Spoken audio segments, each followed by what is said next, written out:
প্রচন্ড শীতের রাত, উনি সফরে বেরিয়েছেন হাদিস কালেকশনের জন্য। উনি মাগরিবের নামাজ, এশারের নামাজ পড়ে একটা মসজিদে শুয়ে পড়লেন, আর শুয়ে শুয়ে হাদিস পড়তেছেন, আর মনে মনে ভাবলেন রাতটা মসজিদে কাটায় দেয়। কিন্তু দারোয়ান এসে বলে মসজিদে থাকতে পারবেন না, ওঠেন। উনি যে আহমদ ইবনে হাম্বল এটা চিনে নাই, কাঁথা গুছিয়ে হাদিসের কিতাব নিয়ে কাঁধের মধ্যে ব্যাগ নিয়ে মসজিদ থেকে বেরোয় গেলেন। কি আর করবেন, প্রচন্ড শীত, আর কাঁপতেছেন বুড়ো মানুষ। পথিমধ্যে দেখলেন বাজার একজন খাব্বাজ, শাবুন খাব্বাজ, যুবক রুটি বিক্রেতা। সে রুটি বিক্রি করে। সে যে সালাম দিল, আসসালামু আলাইকুম। আহমদ ইবনে হাম্বল বলে, যুবক আমার যাওয়ার জায়গা নেই, সফরে বেরিয়েছি, খুব শীতে কষ্ট পাচ্ছি, রাতে যদি তোমার এই চুলা থেকে একটু আগুন পোহাই কোনো সমস্যা?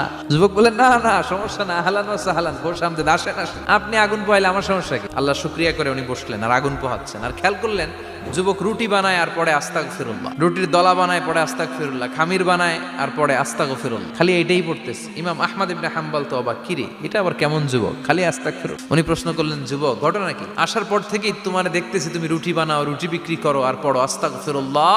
যুবক বলে, আস্তাগফিরুল্লাহ আমার সবচেয়ে বেশি পছন্দের আমল, আমি সব সময় আঠার মতে ইস্তেগফারের সাথে লেগে থাকি আর সব সময় পড়তে থাকি আস্তাগফিরুল্লাহ, আর এর বদৌলতে আল্লাহ আমারে মুস্তাজাবুদ দাওয়া বানিয়ে দিয়েছে। আহমদ ইবনে হাম্বল তো অবাক, তুমি মুস্তাজাবুদ দাওয়া, রুটিওয়ালা?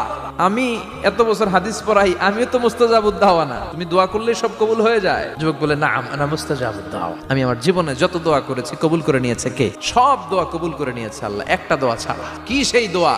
যুবক এবার বলতে শুরু করলো, আমার জীবনে যে দোয়াটা আল্লাহ কবুল করে নাই সেটা হচ্ছে আমি আল্লাহর কাছে অনেক চেয়েছি, অনেক দোয়া করেছি যে আল্লাহ, শুনেছি এই জামানার সবচেয়ে বড় মুহাদ্দিস, তার নাম নাকি ইমাম আহমদ ইবনে হাম্বল। আল্লাহ তোমার কাছে আমার চাওয়া, আমি যেন এই ইমাম আহমদ ইবনে হাম্বলরে দেখে মরতে পারি। আহমদ ইবনে হাম্বল আবেগপ্রবণ হয়ে গেলেন, চোখের পানি ছেড়ে দিলেন, বললেন, যুবক তোমার এই দোয়াটাও কবুল হয়ে গিয়েছে। আহমদ ইবনে হাম্বল তোমার দরবারে ছুটে এসেছে। যুবক চোখের পানি ছেড়ে দেয়। যুবক চিৎকার মেরে ইমাম আহমদ ইবনে হাম্বলকে জড়িয়ে ধরে, হাতে হাত রেখে মুসাফা করে, কপালের মধ্যে চুমু খায় আর আল্লাহর শুকরিয়া করে বলে, ও ইমাম, আসলে এই দোয়াটাও আল্লাহ আজকে কবুল করে নিল।